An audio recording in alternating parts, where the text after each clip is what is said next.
Steve, do you ever see a situation where you would vote in favor of giving taxpayer money for school vouchers or tax credits for private schools? Bob, I would never vote at all to give any of our local taxpayer money to private schools. And the reason is we have quality education in our local 7 school districts right here, right now. We have District 2 has the lowest per pupil cost in the state and some of the highest test scores. Also, there's a key factor here to remember. This money that they keep talking about, tax credits and vouchers, would only go to school districts that have failing schools. And we don't have any failing districts in 1 through 7 Spartanburg County.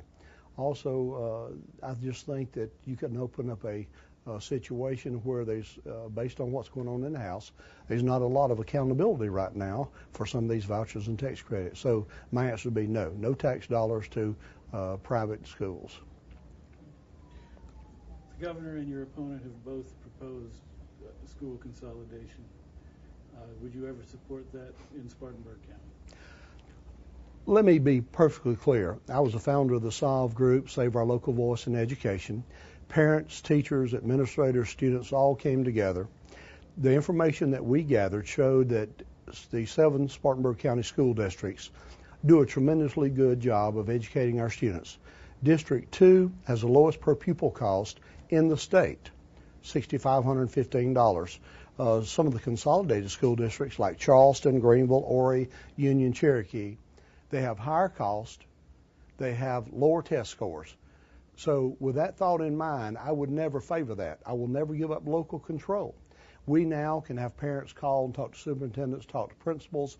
We also have what we like to say community values in each district. And I think our community values these strongly. They like having that control of what not just classes are offered, but also what activities are offered in each individual school. One size does not fit all. If you talk to parents over in Greenville County, Charleston County, they're not satisfied with the way things are going right now.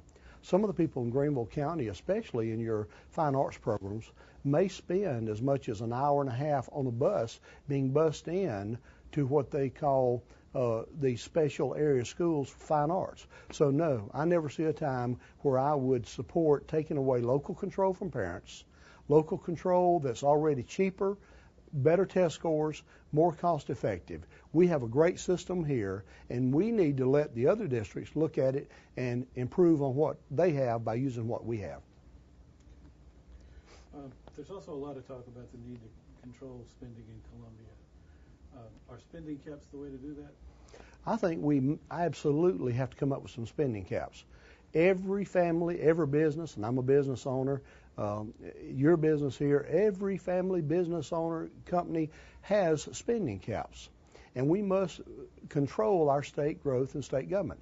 Now, whether it's based on population plus an inflation rate, there's 2 different methods being tossed around right now, but we have to put spending caps. We have to go back to the basics, decide what we're going to fund first.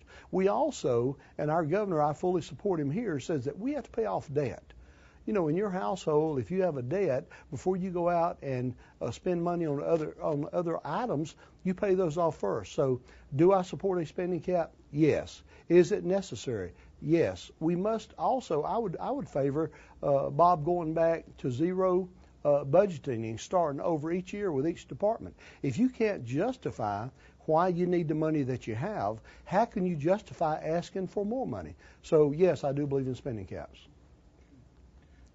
What would you do to attract jobs to South Carolina specifically? Well, Bob, you know I was on county council during my tenure there. We brought in over 1,500 jobs. You can do tax incentives and tax credits for companies that come in, but not just for companies that come in. I also think we need to offer tax credits and tax incentives for companies that are here. Let me give you a specific example.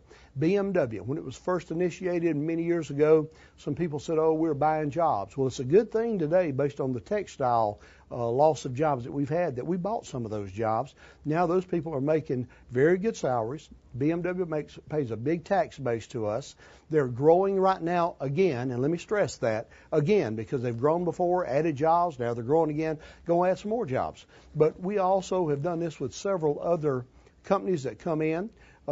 Also, there's things that you can do to encourage, along with incentives and tax credits. You can help with infrastructure to create jobs. We must create jobs. In Cherokee County right now, I was over there last week talking to people. Their unemployment rate is 9.5%.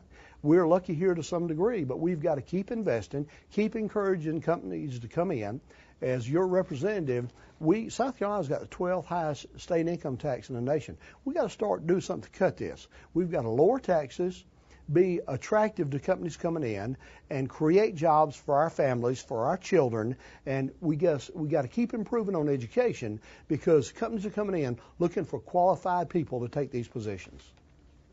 When you were on the county council, you voted in favor of a $25 road fee. If you go to Columbia, what kind of tax increases or fees would you support there? I have signed a no new tax pledge in Columbia at the present time, because I think we can go back, Bob, and we can start cutting in certain areas. We must provide safety first. We must provide for the infrastructure. But you also have to look at some of the way that money has been spent. Charleston got $172 million for a bridge. Then they got another $7.25 million for an off-ramp there. I'm not saying it wasn't needed at the same time, but in my district specifically 37 in the Boiling Springs area, we're one of the fastest growing districts in the state. And yet it seems that we don't get our fair share of tax dollars. Also, Bob, I want to be clear. I came on the county council and our roads had been neglected. And the first priority, again, in every situation you have is going to be your family. So we had potholes out there that were endangering citizens. We had intersections that had not gotten repairs. We had school buses that couldn't pass each other off of Highway 9 because the roads wasn't wide enough. So we were forced into a situation that money has been utilized well. In District 2, District 37, but School District 2, in District 37, we have fixed 8 of the most dangerous intersections and increased the mileage of roads that's been repaved tremendously. So in Columbia, I think we go back and we start looking to cut the pork and cut the fat, and we can do that.